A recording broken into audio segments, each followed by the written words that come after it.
Olá, cartoons jogadores de basquete, olá, cartunas jogadoras de basquetas, eu sou Otávio Gá, este é o Super 8. E hoje, os personagens mais lunáticos dos desenhos animados estão de volta em mais um desafio de basquete 25 anos depois do grande jogo do século passado. E faz isso trocando o grande astro do basquete da época pro da atualidade, fazendo novos incrementos modernosos e se lambuzando com referências do catálogo da HBO Max. Mas será que deu liga? Opa, é o dever me chamando? Então, não seja por isso, simbora! Acerta quem assiste esse filme na sexta? Space Jam é pra todas as idades porque é um lance livre? Basquete é o esporte mais indicado pra quem tem muita sede porque ele tem garrafão? Tudo isso e muito mais agora. Um algoritmo da Warner, querendo criar vários projetos bombásticos, tenta contar com a participação da estrela da NBA, LeBron James. Porém, quando o jogador recusa a proposta, o algoritmo fica pistola e decide raptar o homem junto com seu filho pra dentro do seu sistema, onde vai desafiá-lo para uma partida de basquete que vai colocar a liberdade deles em jogo. Então, LeBron vai contar com a ajuda dos Looney Tunes para compor uma equipe imbatível.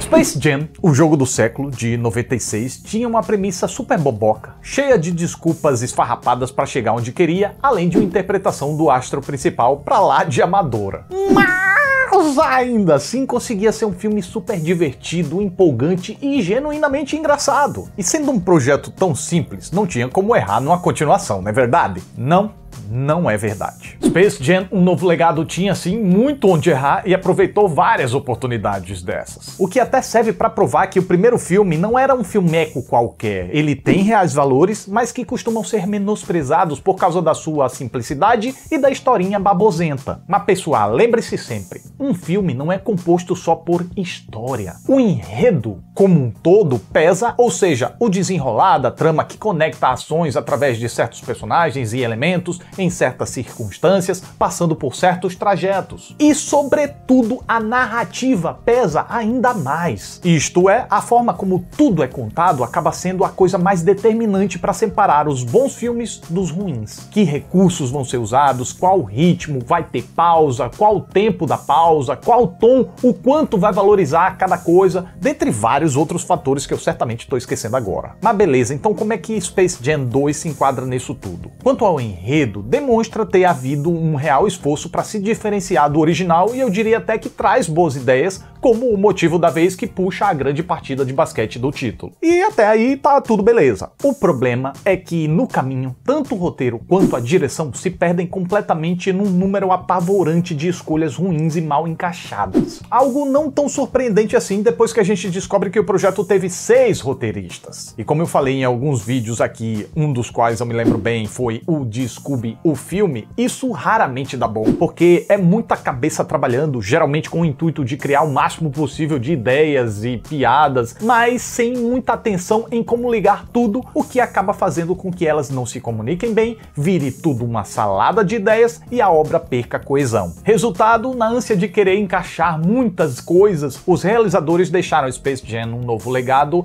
para começo de conversa, longo demais. Era para ser uma diversão em família totalmente bobajada, cuja grande pegada era unir um astro da NBA aos Looney Tunes numa partida de basquete amalucada. Mas enquanto o original foi direto ao ponto e conseguiu marcar na nossa memória com 1h28, pra que esse aqui achou que precisaria de 1h55? Ao meu humilde ver, pra se encher de muitas cenas desnecessárias que não contribuem para a progressão da trama, pro engrandecimento dos personagens, pro amadurecimento das relações e nem mesmo pra fazer graça. Um exemplo desses trechos desnecessários está no tanto que o filme revisita a encrenca entre pai e filho, o que pode gastar demais a paciência do espectador com cenas chatas, clichês, previsíveis e repetitivas. Tudo bem que essa é a relação que move a trama da vez e claro que aprofundamento em relações tendem a engrandecer os personagens psicologicamente, o que até serviria para aumentar o nosso envolvimento. Porém, aprofundar, minha gente, é abordar novos pontos, apresentar novas circunstâncias,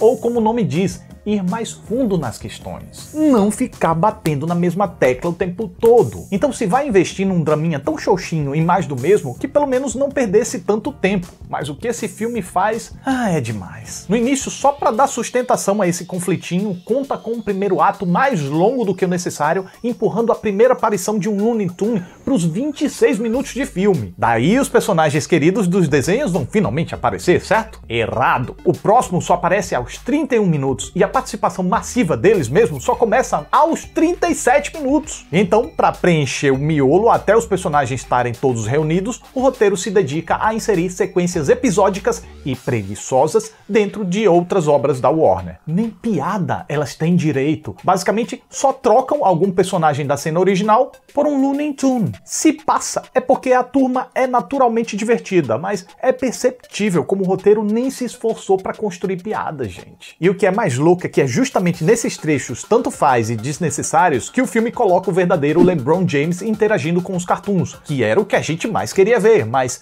tirando esses momentos, o filme nos dá um banho de água fria com uma versão animada do jogador, do momento que ele entra no mundo das animações até a partida começar. Gente, como assim? Por que adiar esse encontro? O que é que aconteceu? Ele tava com a agenda cheia e não podia gravar? Sim, porque eu não consigo acreditar que alguém escolheu esse retrocesso acreditando se tratar de uma ideia melhor. Pois olha só, mesmo com as limitações da década de 90, os realizadores do original abraçaram a proposta de misturar humanos com cartoons e fizeram isso do início ao fim. E daí que Michael Jordan não tinha tanto talento interpretativo, a peculiaridade da composição das cenas e as reações reais do homem misturadas às aloprâncias dos desenhos eram suficientes para divertir a gente. Já esse filme aqui resolveu enrolar até nisso. Também não importava que LeBron James não fosse grandes coisas atuando. A gente quer ver ele interagindo com os Looney Tunes, não uma animação dele, que permanece até a metade do filme. Desse jeito, até os momentinhos de preparação e treino pro jogo, apesar de render algumas tiradinhas divertidas, eu assumo, esses momentos não conseguem atingir o mesmo brilho do original. Falta aquela grande interação que dá identidade ao projeto. Mas, como se isso não fosse o bastante, durante o desenvolvimento do filme, ele ainda intercala o núcleo divertido, que deveria ser divertido, com o núcleo do vilão com o filho do protagonista naquele mesmo com cré repetitivo de meu pai não liga pra mim.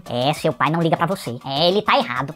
Ele tá errado. Don Cheadle tá absurdamente genérico, fazendo qualquer coisa só pra pagar o aluguel, e o molequinho ganha muito mais destaque do que consegue segurar. Falta carisma, falta confiança, falta verdade, e nem as mirabolices technologics que eles fazem pra dar potência a seus jogadores justificam o tanto de tempo que esse núcleo recebe. É só lembrar como o primeiro é econômico nesse sentido. Numa cena, os ETzinhos estão roubando talentos dos caras da NBA. Na outra, já aparecem se turbinando. Acabou. Mas aqui não. Aqui tem tudo aquilo.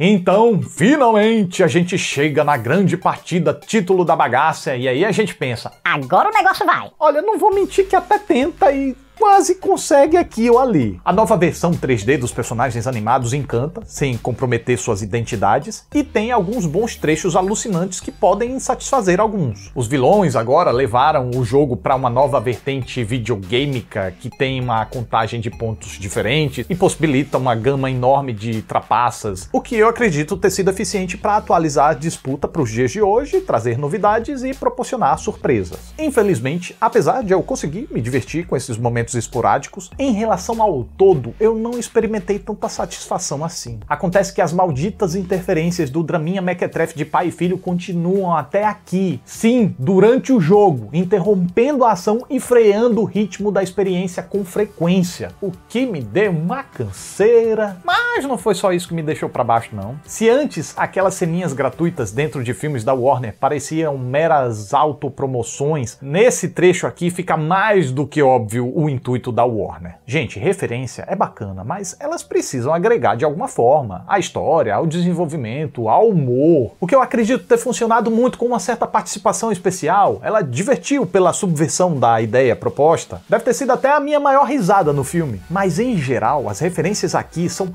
absurdamente gratuitas. gratuitas. Dá nem pra ser chamado de referência, é só uma vitrine com vários personagens. O que até daria pra salvar se tivesse alguma real importância na trama, como uma massa, ou na composição de universo, como o jogador número 1 fez. Mas aqui não apenas não ajudam, como ainda atrapalham. Por que, Otávio? Porque não parecem com os personagens, não agem como os personagens, são um monte de gente de cosplay mal dirigida e fazendo gestos típicos de figurantes.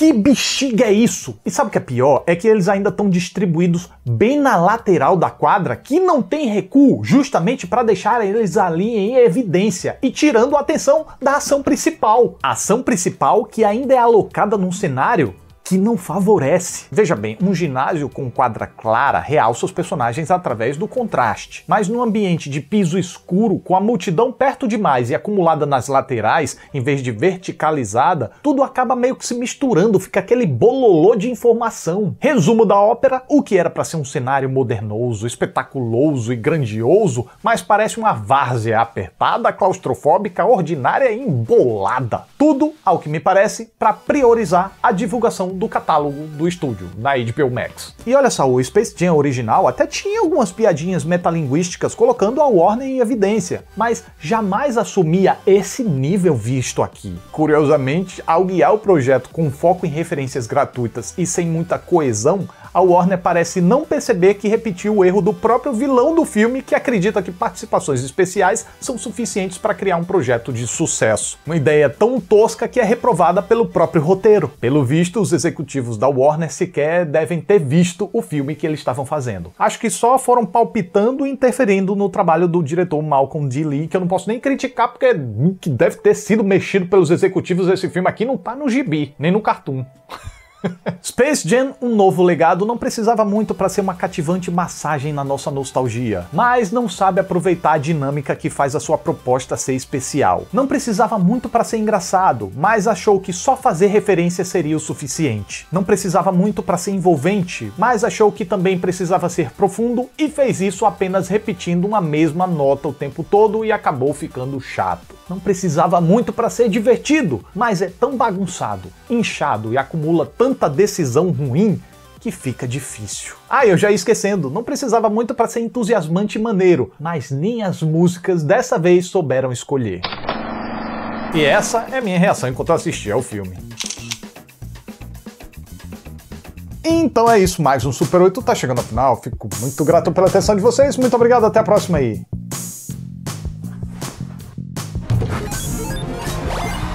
Tchau.